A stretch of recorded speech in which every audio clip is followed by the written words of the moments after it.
Buenas tardes, hoy es nuestro tercer encuentro para charlar sobre la Constitución Nacional, refrescar conceptos y en algunos casos y en otros verlos por primera vez.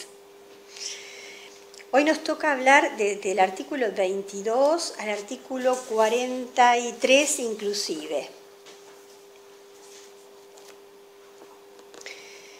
Con respecto al artículo 22, que habla de la soberanía del pueblo, dice que el pueblo gobierna a través de sus representantes y de las autoridades creadas por esta Constitución. El pueblo es el que gobierna. Cualquier intento de las Fuerzas Armadas o de grupos que se atribuyan los derechos del pueblo significará cometer delito de sedición. Esto quiere decir que el único soberano es el pueblo y las autoridades elegidas por ese pueblo deben rendirle cuentas de sus actos. La corrupción que tiene como protagonistas a las autoridades muestra la clara violación a la Constitución Nacional. Cuando las autoridades atacan al sector del Poder Judicial que no está dispuesto a proteger los actos de corrupción, significa que el gobierno está buscando que todos los jueces sean incondicionales a los planes de un gobierno que ejerce la corrupción. El artículo 23 habla del estado de sitio. Ante la conmoción interior o el ataque exterior que hagan peligrar esta Constitución y sus autoridades, se declarará el estado de sitio en el territorio donde se perturbe el orden. En ese momento se suspenderán las garantías constitucionales.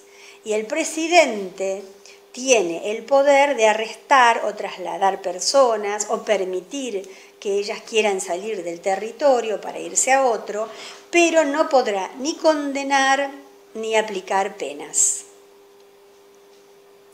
Menos mal que este pueblo no quiere más golpes, ni sacar a los gobernantes por la fuerza, porque hubiera sido la perfecta oportunidad del gobierno para ejercer todas estas facultades, ¿no es cierto? El artículo 24 habla de la reforma de las leyes actuales y el juicio por jurados. El problema surge cuando se anula el debate en el Congreso y la mayoría oficialista vota cualquier ley que responde a los intereses del poder a libro cerrado, sin análisis, sin críticas, sin reformas que busquen la sanción de una ley sin errores, evitando que generen más conflictos que soluciones.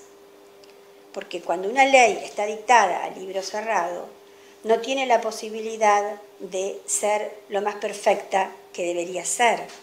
Cuando la ley no es perfecta y tiene errores, crea problemas, sirve para crear problemas. El artículo 25 habla de la inmigración europea. El gobierno federal fomentará la inmigración europea. No podrá restringir el ingreso de extranjeros que quieran labrar la tierra, mejorar las industrias, introducir y enseñar las ciencias y las artes. Tampoco podrán gravar con impuestos su entrada. El otro día me decía una joven que el país debería poner límite al ingreso de los extranjeros que ocupan las escuelas y los hospitales y ocupan el lugar que le corresponde ocupar a los ciudadanos. Entonces yo le hablaba de esto, ¿no? Hay que leer la Constitución, porque esto es lo que este país quiso ser y hacer. No excluir, al contrario. El artículo 26 habla de la libre navegación.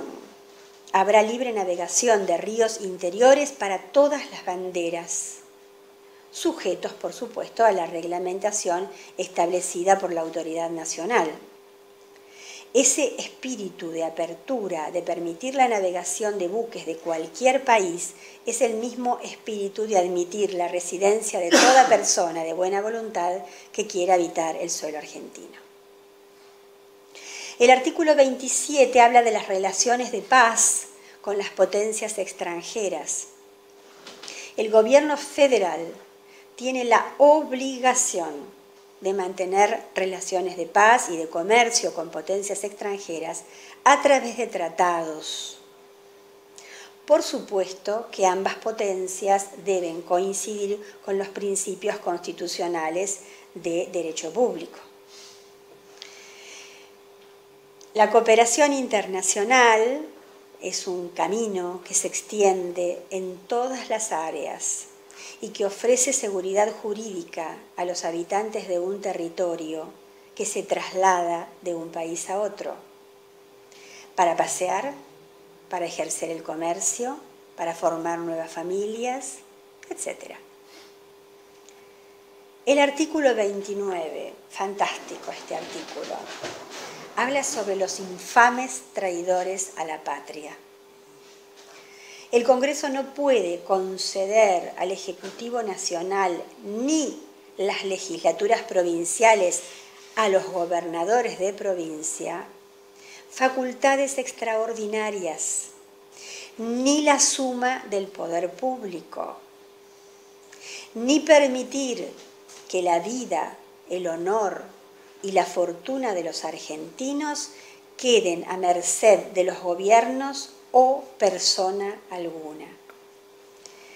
Si se concedieren esas facultades extraordinarias, esos actos serán de nulidad insanable y quien los realice tendrá la responsabilidad y la pena de los infames traidores a la patria. Uno va hablando esto y se van cruzando ideas y realidades vividas muy a menudo, ¿no? Artículo 30 habla de la reforma constitucional y dice que la Constitución puede reformarse en todo o en parte si así lo declara el Congreso con las 2/3 partes de todos los miembros convocando a una convención. 2/3 partes de todos los miembros. No parece tan fácil, ¿no? Artículo 31, que es la ley suprema de la nación o que integra la ley suprema de la nación. Esta Constitución, las leyes de la nación que dicta el Congreso y los tratados internacionales son ley suprema de la nación. Las autoridades provinciales están sometidos a ella, lo que pueden hacer es algunas adaptaciones, digamos, locales, pero tienen que estar sometidos porque esto es una obligación.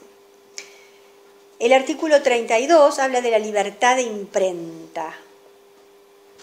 El Congreso Federal no dictará leyes que restrinjan la libertad de imprenta o establezcan la jurisdicción federal.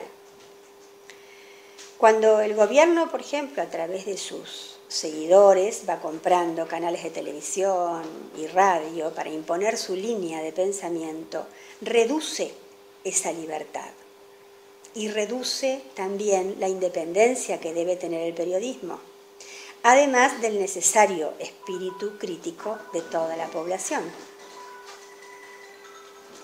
El artículo 33 menciona la ampliación de derechos y garantías.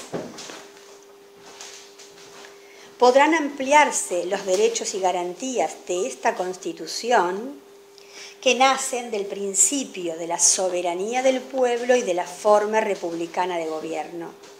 Es decir, una ampliación que continúe expresando el verdadero modo de ser del pueblo y de esa manera regir los destinos de la sociedad. El artículo 34 menciona las incompatibilidades. Los jueces de las Cortes Federales no podrán ser al mismo tiempo jueces de tribunales de provincia ni del Servicio Federal. deben tener residencia en la provincia en que ejercen. No sirve invocar el domicilio que tiene solo porque se encuentra ejerciendo un empleo. Artículo 35. Denominaciones. Desde 1810 se han establecido sucesivas denominaciones para el país, como Provincias Unidas del Río de la Plata, República Argentina, Confederación Argentina, todas vigentes y oficiales en forma indistinta para designar el gobierno y el territorio de las provincias, empleándose las palabras Nación Argentina para la formación y sanción de las leyes. El artículo 36 describe los actos que se realizan en contra de la Constitución y del sistema democrático. Todo acto de fuerza contra la Constitución y el sistema democrático será insanablemente nulo. La Constitución mantendrá su imperio. Los autores serán pasibles de la sanción prevista en el artículo 29, infames traidores a la patria, ¿recuerdan?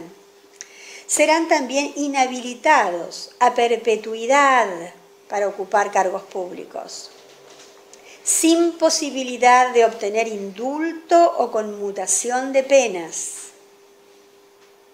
Lo mismo para quienes usurparen funciones previstas para las autoridades de esta Constitución o de las provincias, los que deberán responder civil y penalmente. Estas acciones serán imprescriptibles. Todo ciudadano tiene derecho a resistencia contra esos actos. Se contempla del mismo modo el delito doloso contra el Estado, que conlleve enriquecimiento ilícito, recibiendo inhabilitación para ocupar cargos o empleos públicos por el tiempo que determinen las leyes. El Congreso sancionará una ley de ética pública para el ejercicio de la función. Esa ley fue sancionada, es la ley 25.188, del año 1999, que establece cuáles son las pautas del comportamiento ético, un régimen de declaraciones juradas, incompatibilidades y conflictos de intereses, impedimento para recibir regalos en ocasión de sus funciones, los obsequios diplomáticos, en qué casos serán incorporados al patrimonio del Estado, y realizar una prevención sumaria para investigar un posible enriquecimiento. En este caso, el funcionario deberá facilitar toda la información para colaborar con la investigación, teniendo, por supuesto, la seguridad de que todos sus actos han sido impecables. Artículo 37. Igualdad real de oportunidades. Se garantiza el pleno ejercicio de los derechos políticos con arreglo al principio de soberanía popular y las leyes que se dicten en consecuencia. El sufragio será universal, igual, secreto y obligatorio. La igualdad real de oportunidades entre varones y mujeres para acceder a cargos electivos y partidarios se garantizará con la regulación de los partidos políticos y el régimen electoral. El artículo 38 habla de los partidos políticos, que son instituciones fundamentales del sistema democrático. Tendrán libre actuación, respetando la Constitución. El Estado contribuye a su sostenimiento económico y a la capacitación de los dirigentes. Los partidos políticos deben dar publicidad al origen y destino de sus fondos y patrimonio. El artículo 39 habla de los proyectos de los ciudadanos. los ciudadanos pueden presentar proyectos ante la Cámara de Diputados, que deberá tratarlo dentro del término de 12 meses. El Congreso, por mayoría absoluta de todos los integrantes de cada Cámara, sancionará una ley reglamentaria que no podrá exigir más del 3% del padrón electoral nacional para suscribir la iniciativa. Pero ese porcentaje debe estar distribuido en la mayoría del territorio, porque de pronto pueden presentar ese proyecto con un 3% de un solo sector territorial, ¿no? No serán objeto de iniciativa popular los proyectos referidos a la reforma constitucional, los tratados internacionales, los tributos, el presupuesto y cuestiones en materia penal. Esto está excluido. Artículo 40. Aquí se refiere específicamente a la iniciativa popular, que por iniciativa de la Cámara de Diputados el Congreso podrá someter a consulta popular un proyecto de ley. Tiene que tener la mayoría absoluta de la totalidad de los miembros de cada Cámara. La ley de convocatoria no podrá ser vetada. El voto afirmativo del pueblo la convertirá en ley. Esa consulta popular no es vinculante, por lo tanto el voto no será obligatorio. Artículo 41, derecho ambiental. Todos los habitantes gozan del derecho a un ambiente sano, equilibrado, apto para el desarrollo humano y las actividades productivas, sin comprometer a las actividades de las generaciones futuras.